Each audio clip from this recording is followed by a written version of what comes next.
Shalom saudara-saudara, mari kita bersaat teduh. Hari ini kita mau belajar tentang hikmat yang benar dari Pengkhotbah pasal yang ke-7.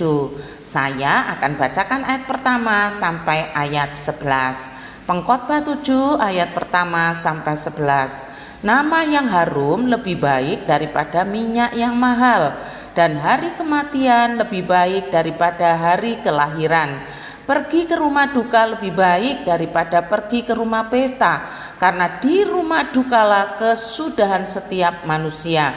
Hendaknya orang yang hidup memperhatikannya. Bersedih lebih baik daripada tertawa, karena muka muram membuat hati lega. Orang berhikmat senang berada di rumah duka, tetapi orang bodoh senang berada di rumah tempat bersukaria. Mendengar hardikan orang berhikmat lebih baik daripada mendengar nyanyian orang bodoh, karena seperti bunyi duri terbakar di bawah kuali, demikianlah tertawa orang bodoh. Ini pun sia-sia. Sungguh pemerasan membodohkan orang berhikmat, dan uang suap merusakkan hati. Akhir suatu hal lebih baik daripada awalnya, panjang sabar lebih baik daripada tinggi hati. Janganlah lekas-lekas marah dalam hati, karena amarah menetap dalam dada orang bodoh. Janganlah mengatakan, mengapa zaman dulu lebih baik daripada zaman sekarang? Karena bukannya berdasarkan hikmat engkau menanyakan itu. Hikmat adalah sama baiknya dengan warisan, dan merupakan suatu keuntungan bagi orang-orang yang melihat matahari. Saudara, saya mengajak kita untuk memperhatikan frasa ini. Sungguh pemerasan membodohkan orang berhikmat, dan uang suap merusakkan hati. Saya akan memulai bagian ini dengan mengisahkan sejarah pada masa Raja Salomo.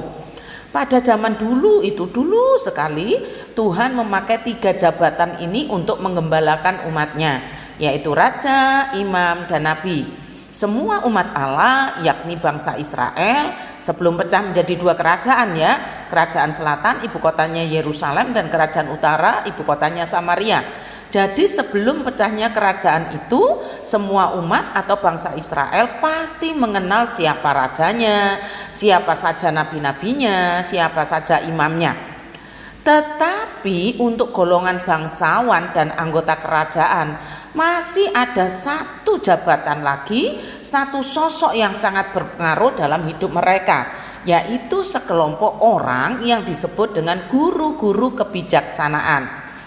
Peran guru-guru kebijaksanaan pada waktu itu sangat menonjol, sebab sudah menjadi rahasia umum bahwa guru-guru kebijaksanaan itulah yang dapat memecahkan berbagai persoalan hidup yang dihadapi manusia, sesulit apapun persoalan itu.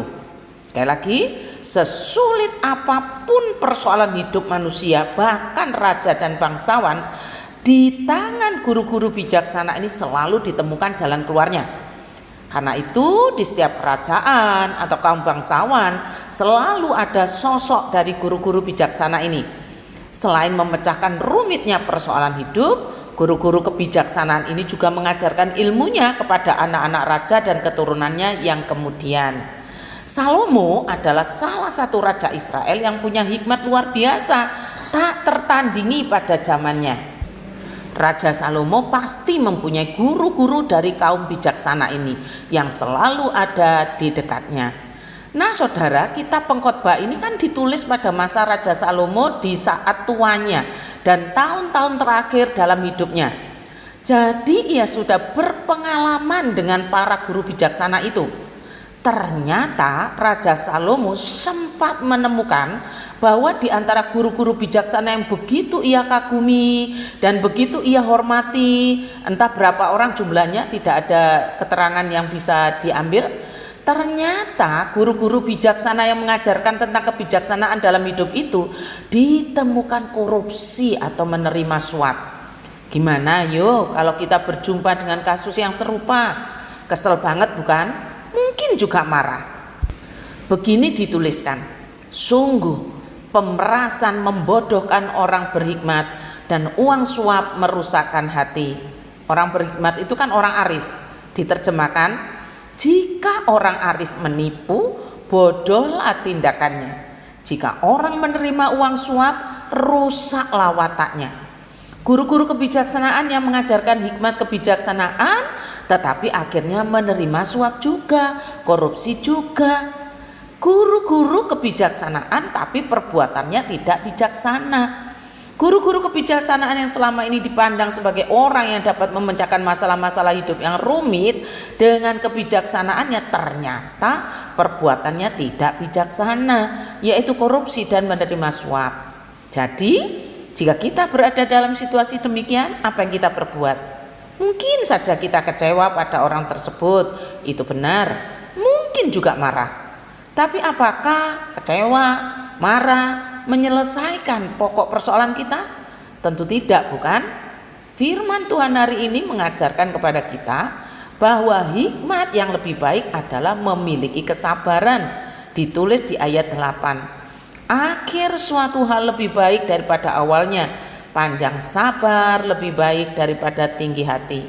Hikmat yang lebih baik adalah mempunyai kesabaran atau panjang sabar, sehingga kita bisa menanggung atau menghadapi semua persoalan hidup dengan kerendahan hati dan tidak mudah meluapkan kemarahan atau emosi kita pada orang lain, sekalipun memang terbukti orang itu tidak bijaksana dalam perbuatannya. Panjang sabar, cara melindungi diri dengan cara berhikmat terhadap persoalan-persoalan yang pasti kita hadapi adalah dengan terus-menerus menambahkan kesabaran dalam jiwa kita, sebagaimana kesabaran Kristus. Tuhan memberkati kita sekalian. Mari kita berdoa. Terima kasih Tuhan untuk firman Tuhan hari ini. Terlalu banyak orang yang kami pandang mampu, ternyata tindakannya tidak bijaksana. Oh Tuhan, biarlah kami tidak mengandalkan manusia sehebat apapun, tetapi mengandalkan Tuhan dan memohon belas kasihan Tuhan untuk menambahkan kesabaran bagi umat-Mu.